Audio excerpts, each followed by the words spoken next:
আচ্ছা, আপনি কি বলতে পারবেন পৃথিবীর সবচেয়ে বড় হাতিয়ারের নাম কি? তথ্য, ইনফরমেশন। আপনি কি বাংলাদেশি নাগরিক? তাহলে আজকের ভিডিওটা আপনার জন্য।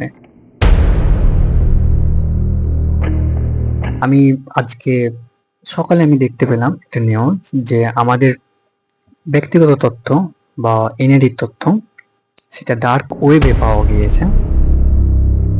ডার্ক ওয়েব তো আপনারা অনেকেই চেনেন, অনেকে এটার সাথে শব্দটির সাথে পরিচিত, অনেকেই জানেন ডার্ক ওয়েব কি। যারা জানেন না তারা চ্যাট জিপিটি বা গুগলের সহায়তা নিতে পারেন। হোয়াট ইজ ডার্ক ওয়েব বা ডার্ক ওয়েব জিনিসটা কি।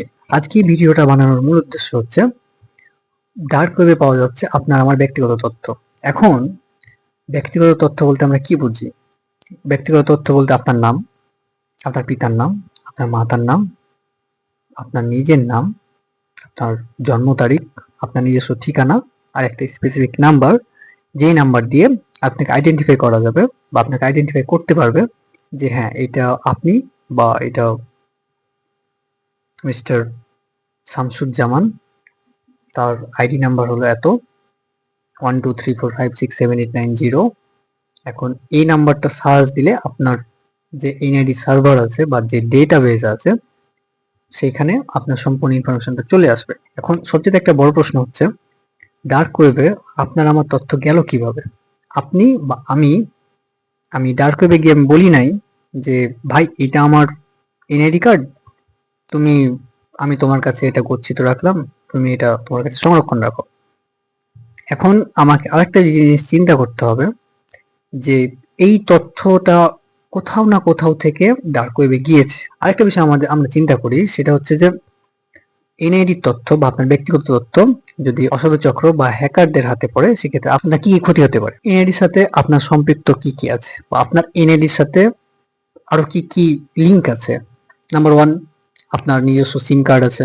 নাম্বার দুই, বিভিন্ন অনলাইন ভিত্তিক বা ফাইন্যান্সিয়াল টাইপের যে ব্যাংকিং গুলো এগুলো আছে, যেমন বিকাশ বলেন, নগদ বলেন, রকেট, উপায়, সেলফিন, হাবিজাবি আরো অনেক আছে।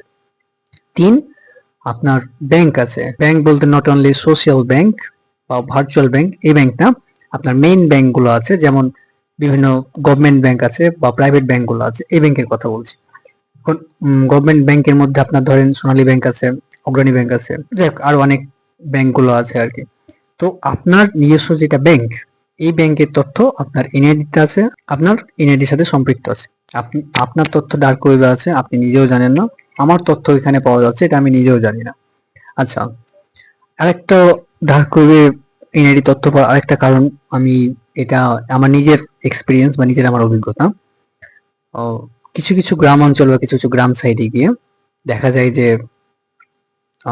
একদল এসে বলে, ভাই তোমার কি এনআইডি আছে? হ্যাঁ এনআইডি আছে।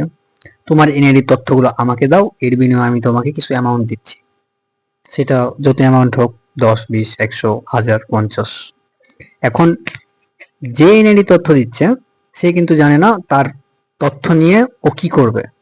কথার কথা, আপনাকে গিয়ে আমি বললাম, ভাই আপনার এনআইডি কার্ড আছে? আপনি বললেন যে হ্যাঁ আছে। আপনার এনআইডি কার্ডের তথ্যগুলো আমাকে দেন, তার বিনিময়ে আমি আপনাকে 500 টাকা দিচ্ছি। এখন আপনার কাছ থেকে আমি তথ্য নিলাম, এর বিনিময়ে আপনাকে আমি কিছু পারিশ্রমিক দিলাম, কিন্তু আপনার ওই তথ্য নিয়ে আমি কি করব সেটা আপনি নিজে জানেন না। সুতরাং এই যে একটা তথ্য কেনা বেচা, আপনি 500 টাকার বিনিময়ে আমার কাছে তথ্যটা বিক্রি করে দিলেন, এই তথ্য নিয়ে আমি কি করব আপনার এটা অজানা। সুতরাং আমাদেরকে এগুলো বিষয়ে সচেতন হতে হবে। আমার ব্যক্তিগত তথ্য অন্তত আমি যেই সব কাজে আমার দরকার বা যেই জায়গাগুলোতে আমার দরকার সেই জায়গাগুলোতে আমি কাজে লাগাবো। এর বাইরে অন্য কোথাও এগুলো আমি বিক্রি করব না বা আমি দিয়ে দিব না। আপনার তথ্য নেওয়ার জন্য পুরো পৃথিবী ওত পেতে আছে, অর্থাৎ ফাঁদ পেতে আছে। আপনি কি বলতে পারবেন পৃথিবীর সবচেয়ে বড় হাতিয়ারের নাম কি? তথ্য, ইনফরমেশন। আপনার আমার তথ্য বাইরে চলে যাচ্ছে, এর চাইতে দুঃখজনক আর কিছু হতে পারে না। কারণ আমার অজান্তেই আমার তথ্য বাইরে চলে যাচ্ছে। আমাদেরকে একটু চিন্তা করতে হবে আমি কোথায় তথ্য দিচ্ছি, আমি কোন জায়গাগুলোতে আমি তথ্য দিচ্ছি। তো ভালো থাকবেন, আবার দেখা হবে নতুন কোনো ভিডিওতে। আল্লাহ হাফেজ।